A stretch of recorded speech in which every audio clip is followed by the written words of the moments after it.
everyone, and welcome to Black All Year. I'm Steph Edusei, and I am a leader, speaker, coach, and the creator and host of this podcast. Now, this week I'm going to do something a little bit different. I'm going to bring you a podcast that was first released about 18 months ago. Talking about race and racism and having anti-racist conversations is vital if we're going to see lasting and meaningful change, but conversations on race can be difficult for many, particularly when they are of different ethnicities. Professor Ibram X. Kendi is an American author, anti-racist activist, and founding director of the Boston University Center for Anti-Racist Research, and he's a historian of race and discriminatory policy in America. As well as writing a number of books, including How to be Anti-Racist and How to Raise an Anti-Racist, he's created a tool to help people talk about race, the Anti-Racist Deck. I was joined by Risaria Langley, a friend, author, performer and producer, in conversation prompted by the cards in the Anti-Racist Deck. Neither of us are experts in the subject of race. However, this was an honest and wide-ranging dialogue between two people who feel safe with each other. I hope you enjoy it. So when I thought about doing this for the first time, Risaria was the first person that I thought I wanted to talk to. And what we're planning to do is I have discovered the Anti-Racist Deck, which is produced by Ibram Kendi, who is also a writer. And really, it's a set of cards that are there as conversation starters about race and ethnicity and racism. And what we've done is we've picked a few. We're just going to see where the conversation takes us. And welcome, Risaria. Thank you. Delighted to be here. And I would put friend at the front of that list. Yes. Because that is the reason I feel comfortable to have this conversation with you. Mm. Yeah. And I think it's probably a good idea that I just explain that whilst I am a Black woman, mixed heritage, you are a white woman, but we both come from the same part of the world, don't we? So we both come from Northeast England and both Geordies, really, aren't we? Yeah, we are both Geordies at heart. Yeah. So we do have quite a lot of cultural heritage in common, as well as the differences that we have as well. So it'll be interesting to see what comes out when we're having these conversations. So should we crack on? So the first card that we've picked to talk about is, why is talking about race important? In particular, why now? So I'm interested, Risaria, in kind of your thoughts on that. For me, I was shocked with Brexit because I always felt I'm a world citizen, and the minimum I felt was a European, because I was in Germany for some time. And I felt very European. Mm-hmm. And I didn't really get that people wanted to separate themselves off again. And since we've become friends and you have been more open about your feelings in certain situations, it's made me sort of like tilt my head to one side and go, oh, I hadn't seen it like that. Yeah. Because sometimes it's seeing things through another person's eyes. And it reminded me of the first time I became aware of race. Mm-hmm. I was about 14, 15, and we'd moved to a new house. And it was a brand new housing estate, all new builds. And there was a knock at the door and someone came with a petition. And they wanted my father to sign the petition because they were trying to prevent a Black family moving in. Mm-hmm. And they were even suggesting buying out the house. And I remember standing there just really shocked and puzzled. And I was stunned when my dad took the petition. Mm-hmm. And he ripped the whole thing up.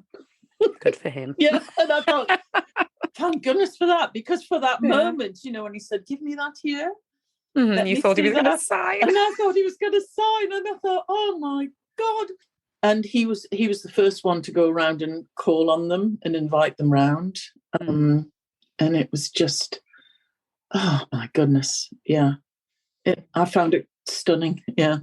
Yeah, I think it's interesting what you said about as I've become more open and have shared more. And I think that's credit to you and to the others that are in our kind of group, because I've probably been through a bit of a transformation over the last few years about that. And I would agree with you actually with Brexit, because prior to Brexit, right, I knew racism existed and I experienced it. And it was kind of one of those things that you just kind of got on with, because I was just so used to it. It had just become, well, this is what I deal with, and you get on with it. But Brexit to me really shocked me, not so much because of the wanting to leave Europe, but I didn't think there were enough people that would vote to leave. So I was quite shocked by that. But because of some of the reasons that people gave for it, and it was very much about keeping Black people out. Now, apart from the fact that made no sense whatsoever, I mean, why stop Spanish or French or German people because you want to keep Black? And the people said, oh, there's too many Indians here and we need to keep them out. And if you look at the streets full of Africans, and it was like, do you realize where Europe is? So there was that kind of, this doesn't make sense. But what I saw literally, well, the day after the vote, when we knew what the result was instantly I got more abuse, more racist abuse.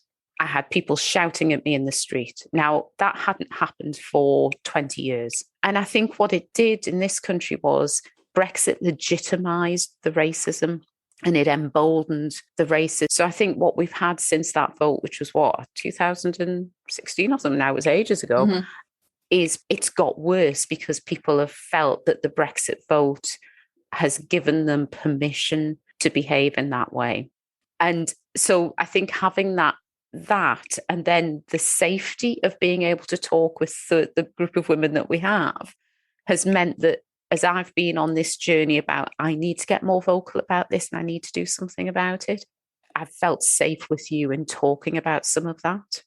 And that safety that group creates and that you create is really important, because if I didn't feel safe, I would shut up.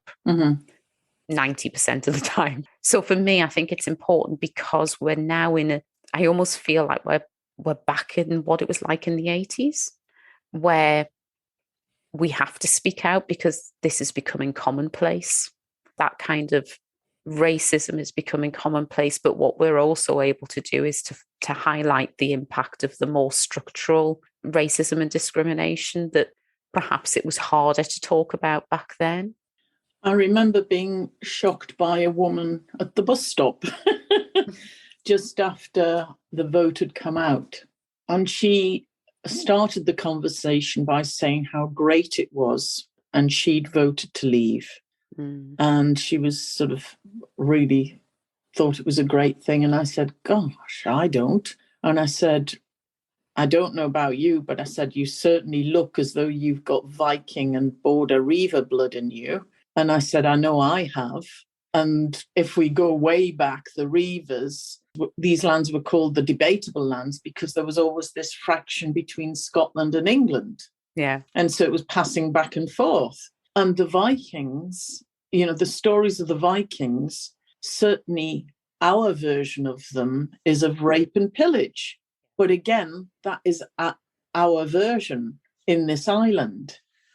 And I think until we accept, I love Eddie Izzard's term, this mongrel nation. We are mongrels. And mongrels are very lovable. They're often the nicest of breeds. And it's remembering that.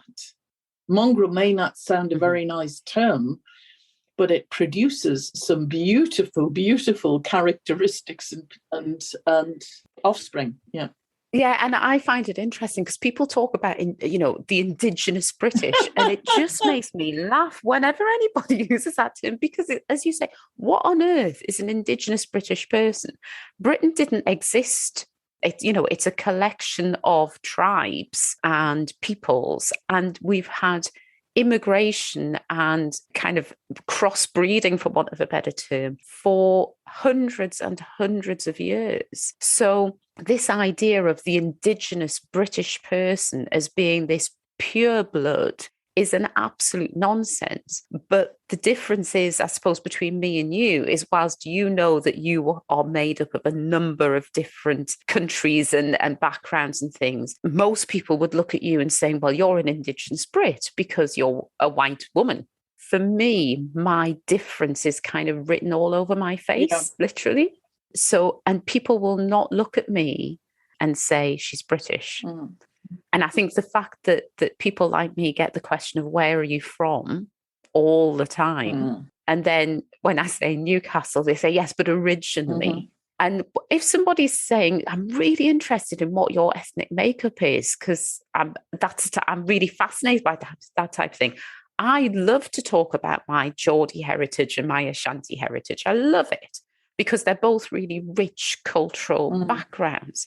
But if you're just doing it so that you can say, are you really British or are you an immigrant? Well, you know what? I'm the daughter of an immigrant who has given so much to this country, who worked here, has paid taxes here, has raised 3 children, 2 of which worked in the public sector and have continued to contribute a lot to the country. What is your point? Yeah.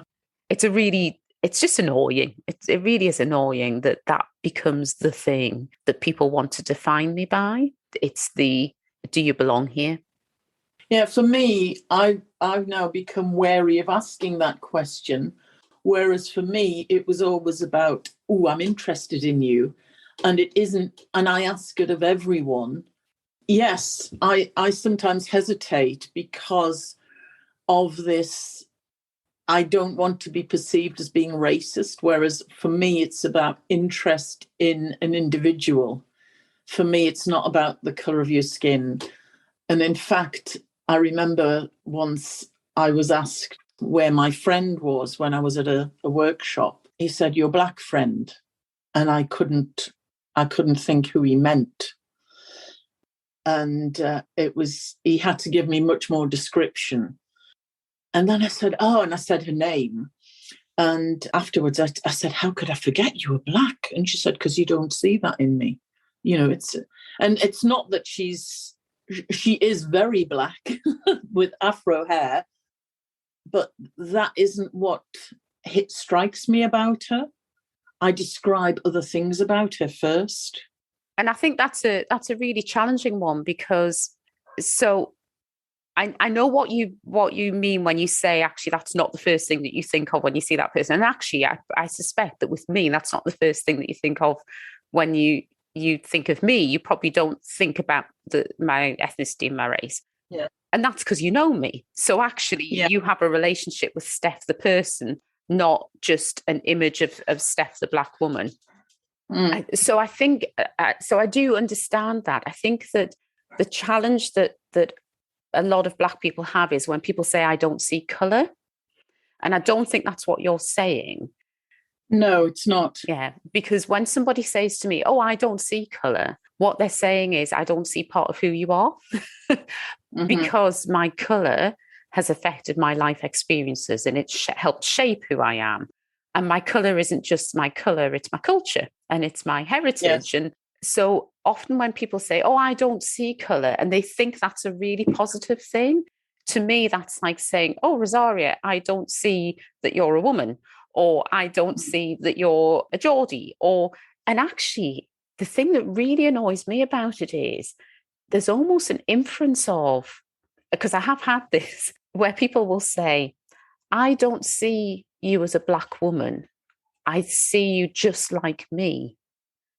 And what that to me is saying is that there's something different and wrong about black, but actually you're just like me. And it's almost like I don't want to look at that difference because actually that's challenging. I just want to pretend that doesn't exist and that we're all the same. And we're not all the same.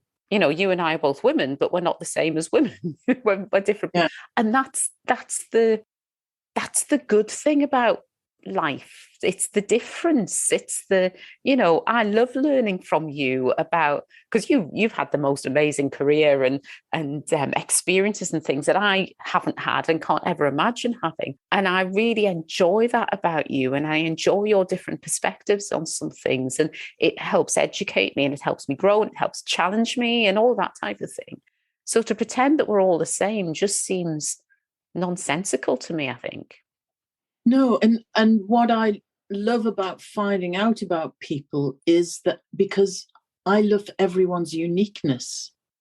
And this particular friend, I think of more as a poet, because that's what she does. And when she was given her spiritual name, we weren't contemplating what it was, and she suddenly spurted water over the table, and I said, "That's you, gushing fountain," because she just sort of gushes. She's the most amazing rap. She doesn't just do rap, but she does rap and she does poetry. And if I was describing her ethnicity, I'd say like she's British Caribbean, but a black woman. It was just like, do I know a black woman? Sort of, it felt so. I'll never forget an experience I had many years ago because I was a student. And one of the girls that I was sharing a house with was her mother was talking to her friend, and her friend's son was at the same, well, we were at the Polytechnic. That shows you how long ago it was. And they were at the university. So they'd arranged that we would meet up. And I heard her on the phone to this lad. And obviously they hadn't met. And he must have asked, "So how will we know you?" And she said, "Oh, well, there's 3 of us and we've all got long brown hair." And she kind of came off the phone. And I said to her, "You didn't think to say that one of us was black?" And she said, "Well, what do you mean?" I said, "Well, that would have been far easier for us to... for them to identify us if you'd said there's 3 of us, one of them's quite tall and one of us is black. That just differentiates us." And she went, "Oh, I thought that would be rude." And I thought, well, why would that be rude? Why would describing a characteristic of mine be rude? And actually, the fact that you thought it was rude is quite insulting in a way. So yeah, I think it's a really strange thing when we talk about how comfortable people are about describing other races.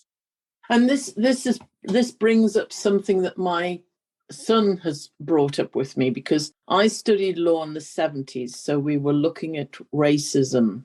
And to me, the definition of racism from the legal perspective was when you're bringing someone into, when you're condemning or behaving or speaking in a way that is meant to be a slur or racially abusive. To me, it wasn't about making a distinction. And when I've said to my son things like, "Oh, my Hindu friend in Aberdeen," and he said, "That's racist. But I only have one Hindu friend in Aberdeen." And to me, that makes it distinctive. And I only, at the moment, have one Geordie Ashanti friend. But to me, that isn't racist. That's just being descriptive. Yeah. And I would agree with you. I don't think that describing somebody by their characteristics is racist if the intent is just to differentiate them from your Jewish friend in Aberdeen, for example, or I wouldn't. I think racism has to have a couple of factors. So there has to be that impact of prejudice and either making less of, doing harm to, withholding, all of that kind of very negative stuff that goes around it. But there also has to be a power thing in it as well. So often you'll get people say, when you say this about white people, that's racist. It may be prejudiced, it's not racist. To me, there's a difference, because actually in our society, it is not people who are ethnically minoritized that have the power. It's white people that have the power. And therefore, unless that power element is in there, it's not racist. Like I say, it could be prejudice. So I may well hold prejudices against a whole host of people for various different things. I kind of know what biases I have, and I deal with them and make sure that they don't impact on my behaviors. But I'm not racist because I don't have that power to be racist. And racist is tied up in society, in laws, in power. I think there's some really good descriptors out there of what racism is. So no, I would agree. I don't think you saying, oh, my Hindu friend is racist. It goes back to that thing of people being overly sensitive of offending. And what often I find happens is because people are too worried about offending, they actually do something really racist as a result. Yes. Did you realise, because you didn't just go and speak to that member of staff about their behaviour, because you were worried that you could be seen as racist, you've then escalated the issue and you've been really racist. So well done. That's it, because the other thing is, the only thing we can control is our emotions. We can't control how anyone else will receive what we are putting out there. So it's looking at our own intentions. I can't predict whether I will offend you. Mm. It's just, I need to look at the intention with which I say something. Yeah. I would add to that if something you said did offend and I made it clear that had impacted negatively on me, I think then there's a responsibility to then acknowledge that impact, yes, and change what you do in the future. So it's not, you don't beat yourself up because actually that wasn't your intention, but you kind of go, I'm really sorry that that's had that impact. I didn't intend that, but I won't do that again because that wasn't what I wanted to happen. And I think that's the one thing that happens quite a lot is people say, well, I didn't intend that, and therefore that excuses everything because that wasn't my intention. So I think it's important that the two are balanced. Yes. And it takes us back to this quote is coming up so often for me now. It's the Maya Angelou quote, which is do the best that you can until you know better. And then when you know better, do better. That's great. To me, that impact and intention is exactly that. Yes. I'm sure I've done it loads. I was just saying to somebody yesterday, I'm going to have a lot of apologies to make because I've come from a position of ignorance about some things and I'll have done some stuff that will have had a negative impact on people. Yeah. But now that I know better, I hope I wouldn't do that again. Yes. Yes.